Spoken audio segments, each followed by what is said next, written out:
دینی مسلمات کا مذاق اڑاتے رہتے ہیں اور ان کے بارے میں توہین امیز رویہ اختیار کرتے ہیں.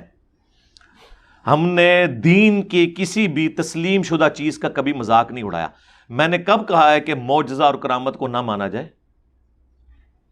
لیکن اگر آپ معجزہ اور کرامت یہ مان رہے ہیں کہ شیخ عبد القادر جیلانی رحمت اللہ علیہ نے صرف ایک لوٹے کی ٹوٹی ٹیڑھی رکھنے کے اوپر مرید کی طرف دیکھا اور جلا کر راکھ کر دیا اسے، اور پھر لوٹے کی طرف دیکھا اور اس کی ٹوٹی قبلہ رخ کر دی، او بھائی یہ کیڑا دین ہے، ایک کیڑی شریعت ہے، ایک کیڑے مسلمات نے بندہ مار دیا. آپ نے بندہ مارنا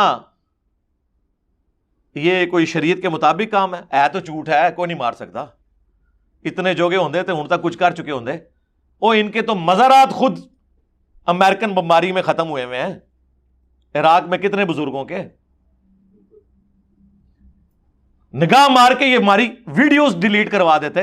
چلے ہماری تو بعد میں کروائیں، پہلے وہ گستاخانہ ویڈیوز جو نبی الاسلام کے خلاف یوٹیوب پہ چڑھی ہوئی ہیں، بابے کدھر نے مارن نہ نگاہ ڈیلیٹ کریں. اور پھر ایک بابا جی ہمارے کہا کرتے تھے، ان کی تعریف مفتی منیب صاحب بھی بڑی کرتے ہیں، خادم رضوی صاحب، اللہ تعالیٰ ان کی غلطیوں سے درگزر فرمائے، ان کو نیک کاموں کا اجر عطا فرمائے، دنیا سے چلے گئے ہیں. او جی امام مالک فرماندے نے امت مر جائے کہ نبی دی گستاخیاں ہو رہی نے اور امت کچھ نہیں کر رہی. امام مالک فرماندے سن پھر امت زندہ کیوں ہے؟ پھر مر جائے ساری، پھر مر جائے ساری. پوری عالم اسلام اس وقت یا تو مر جائے، یا تو مر جائے سارا عالم اسلام، یا پھر حضور کی عزت پر پہرا دے. بس دو باتوں میں سے ایک بات ہے. بس یا سارا اکٹھا ہو کے مر جائے تو یا پھر فرانس کو جواب دے.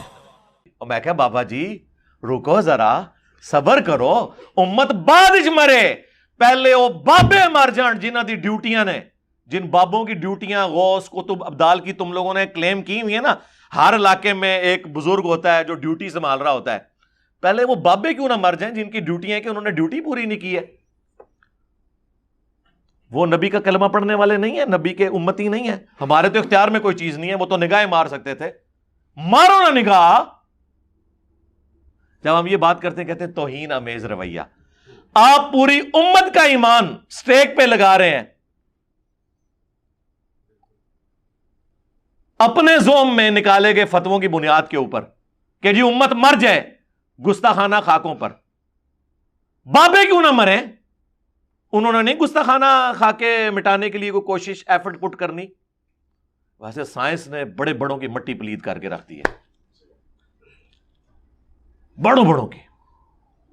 تو وہ مسلمات نہیں تھے، وہ آپ کے اپنے بنائے ہوئے عقیدے تھے. تو یہ ان کا مذاق نہیں ہم اڑاتے، آپ خود اڑواتے ہیں. جب آپ اس قسم کی باتیں کرتے ہیں تو ہم آپ سے کہیں گے نا. چلے ہم کسی کو نہیں کہتے، میں اپنے آپ کو کہتا ہوں، میری بزرگی پہ لعنت ہو کہ اگر میں نگاہ مار کے اس طرح کا کوئی کام کر سکوں اور میں نبی الاسلام سے متعلق گستاخانہ ویڈیوز ڈیلیٹ نہ کرواؤں. میری بزرگی پہ لعنت. میری بزرگی کس دن کام آنی ہے؟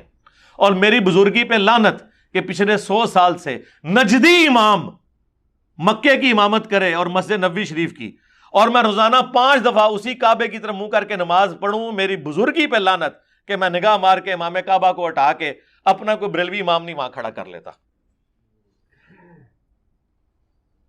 اسی طرح بات ہوگی. او جی بزرگ نے دائیں طرف سلام پھیرا سارے حافظ ہو گئے، بائیں طرف سلام پھیرا سارے ناظرہ. سرکار اصحاب صفہ تو پورا پورا دن بچارے تعلیم حاصل کرتے تھے. نبی علیہ السلام نے تو دائیں طرف سلام پھیر کے ساروں کو حافظ اور بائیں والوں کو وہ نہیں کیا ناظرہ. ٹھیک ہے.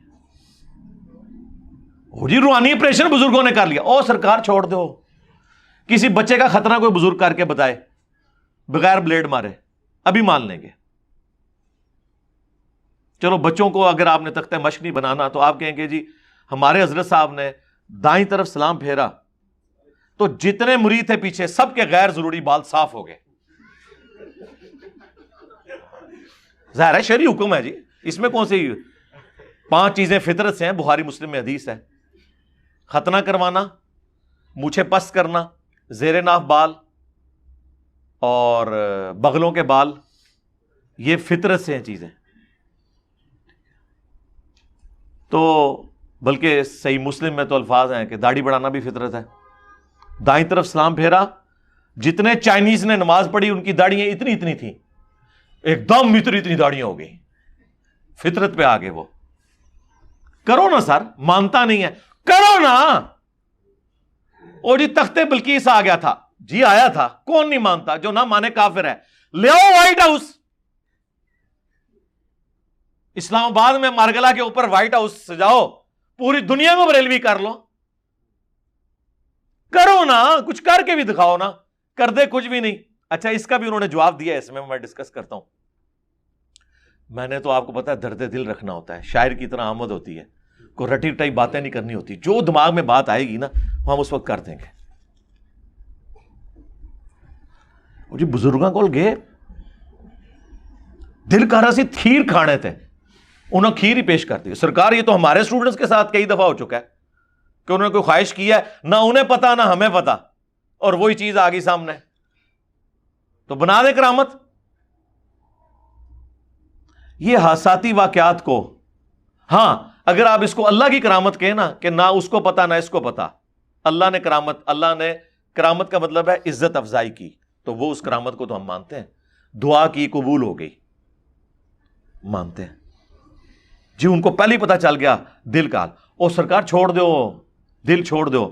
میں اسی فتوے کے نیچے نا اپنا میکینیکل انجینئرنگ میں سے مشین ڈیزائن کا یا میکینکس آف مٹیریلز کا کوئی فارمولا لکھتا ہوں, جس میں لیٹن کے ورڈز بھی ہوں گے, انگلش کے ورڈز بھی ہوں گے, اور زبانوں کے بھی ہوں گے. وہ صرف دیکھ کے پڑھ کے بتا دیں. ہم یہ نہیں کہہ رہے کہ وہ یہ بتائیں کہ لکھا کیا ہوا ہے, نہ وہ تو کہانی ختم. صرف اسے ریسائٹ کر دیں.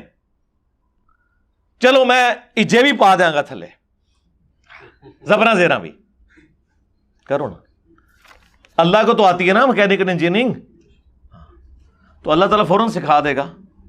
یہ تو دلوں کے حال جان لیتے ہیں, سب کہانیاں بنائی ہوئی ہیں. یہ عقیدہ تو ہمارا پیغمبروں کے بارے میں نہیں ہے. پیغمبر کو بھی جب اللہ بتاتا ہے تو غیبی خبر پتہ چلتی ہے. پیغمبر کو بھی جب اللہ تعالیٰ کسی معاملے میں کوئی معجزہ دیتا ہے تو وہ کر کے دکھا سکتا ہے. یہ ذہن میں رکھیے گا, خود نہیں کچھ کر سکتا. پورا قرآن اس کے اوپر گواہ ہے, سوائے وہ معجزات جو پرماننٹلی اٹیچ ہو جائیں کسی شخص کے ساتھ, اور وہ بھی اتنی دیر کے لیے. جس طرح حضرت موسیٰ علیہ السلام کے ساتھ قرآن میں آیا کہ اللہ نے معجزہ دیا کہ وہ لاٹھی کو ہاتھ لگاتے تھے, وہ اژدہا بن جاتا تھا جب اس کو پھینکتے تھے, اور دوبارہ پکڑتے تھے تو وہ لاٹھی بن جاتی تھی. یہ معجزہ ہے. لیکن وہی موسیٰ علیہ السلام جب سمندری جھیل کے کنارے پہنچے ہیں اور پیچھے فرعونی آ گئے, آگے سمندر, ساتھیوں نے کہا مروا دیا نا موسیٰ علیہ السلام بھی اپنے دل میں گھبرا گئے. تو اللہ نے وحی کی کہ اسی لاٹھی کو آپ ماریں پانی کے اوپر, یہ راستہ بنا دے گی. تو موسیٰ علیہ السلام نے وہ ماری تو راستہ بن گیا. یعنی اس وقت سے پہلے وہ لاٹھی صرف اژدہا بن سکتی تھی, راستہ نہیں نکال سکتی تھی, اور نہ موسیٰ علیہ السلام کو اس بات کا پتہ تھا, کیونکہ پیچھے امر کن نہیں تھا. قرآن میں کئی جگہ یہ واقعہ آیا ہے جب پہلی دفعہ موسیٰ علیہ السلام اور اللہ تعالیٰ کی ملاقات ہوئی, جیسا کہ اس کی شان کے لائق ہے, وہ درخت کے پاس. تو موسیٰ علیہ السلام سے گفتگو کرتے ہوئے اللہ نے فرمایا کہ تیرے ہاتھ میں کیا؟ انہوں نے کہا لاٹھی ہے. فرمایا اسے پھینک. جب وہ پھینکی انہوں نے تو وہ اژدہا بن گئی. قرآن کے الفاظ ہیں حضرت موسیٰ علیہ السلام اس سے خوف کھا کر بھاگے. تو ہم نے کہا مت ڈرو, اسے ہاتھ لگاؤ, ہم اسے دوبارہ اسی حالت پہ واپس لے آئیں گے. اگر موسیٰ علیہ السلام نے یہ خود بنائی ہوتی تو وہ ڈر کے بھاگتے؟ کبھی نہ بھاگتے. دنیا میں ایک سمجھانے کے لیے مثال دے رہا ہوں, اس کے ساتھ اس کا تعلق نہیں ہے. چھوٹا بچہ جس نے کبھی ماچس کی تیلی نہ جلائی ہو, وہ ایسے ایسے کھیل رہا ہو, اچانک وہ جل اٹھے تو وہ کیسے ڈرتا ہے؟ اس کے بعد وہ کھیلتا رہتا ہے, کیونکہ اسے وہ ایکسپیرینس نہیں ہوا ہوتا. تو اگر پیغمبروں کے پاس اس قسم کی کمپیٹنسیز خود سے ہوتی تو کر لیتے. اللہ تعالیٰ جو چاہتا ہے وہ کروا دیتا ہے. وہ ہم بالکل مانتے ہیں کہ اللہ تعالیٰ کرواتا ہے, اور جو انبیاء کرام ہوتے ہیں ان کے ساتھ جو پرماننٹلی اٹیچ چیزیں ہیں وہ اسی طرح چلتی ہیں. جیسے بخاری مسلم دونوں میں آیا, نبی علیہ السلام اپنی پیٹھ کے پیچھے بھی دیکھ لیتے تھے ان دو آنکھوں کے ساتھ. یہ آپ کا معجزہ تھا. بخاری مسلم دونوں میں حدیث ہے نبی علیہ السلام کے مبارک پسینے سے خوشبو آتی تھی، یہ آپ کا معجزہ تھا۔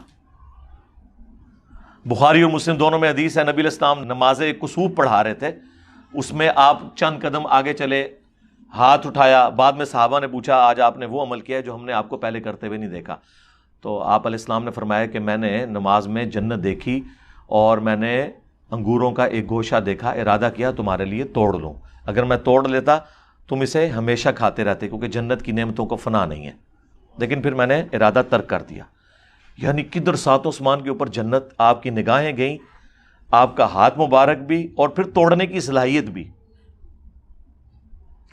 جب چاہے اللہ تعالیٰ اپنے نبی کے لیے کر دے،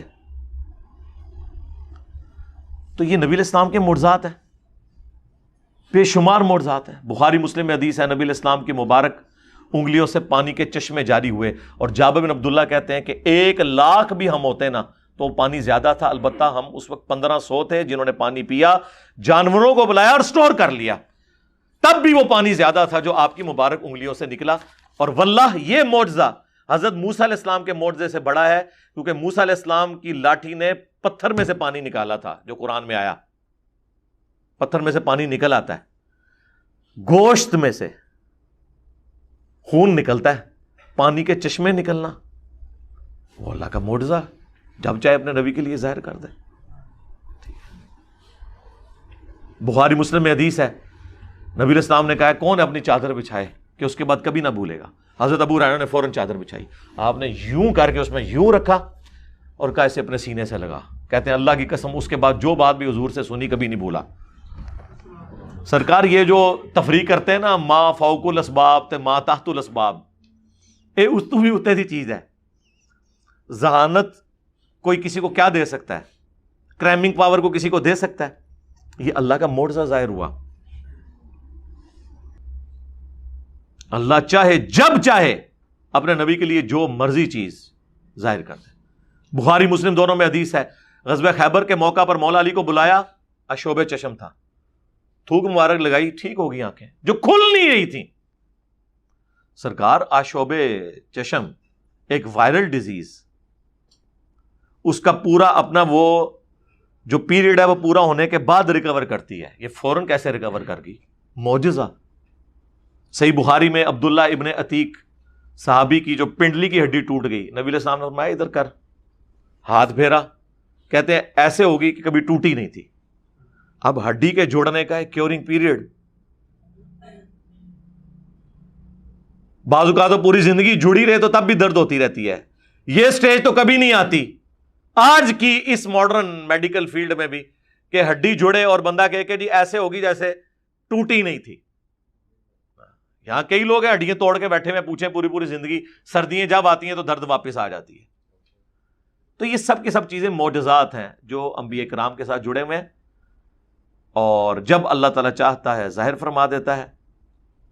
کچھ چیزیں پرماننٹلی اٹیچ ہوتی ہیں، کچھ پرماننٹلی اٹیچ نہیں ہوتی، وہ جب اللہ تعالیٰ چاہتا ہے ظاہر کرتا ہے۔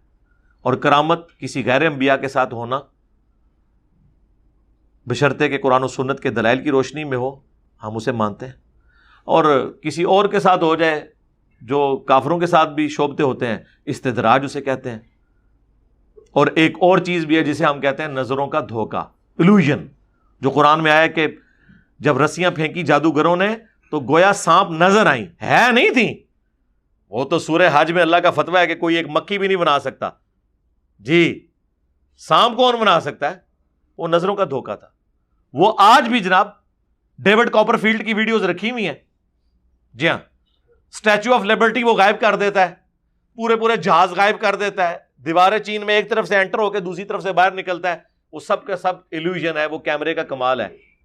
وہ بھی یہ نہیں کہتا کہ میں نے کوئی جو ہے وہ فزیکل فینومینا آف نیچر کو توڑ دیا ہے، قانون قدرت کو توڑنے والی کوئی چیز کر دی ہے، وہ بھی یہ کلیم نہیں کرتا۔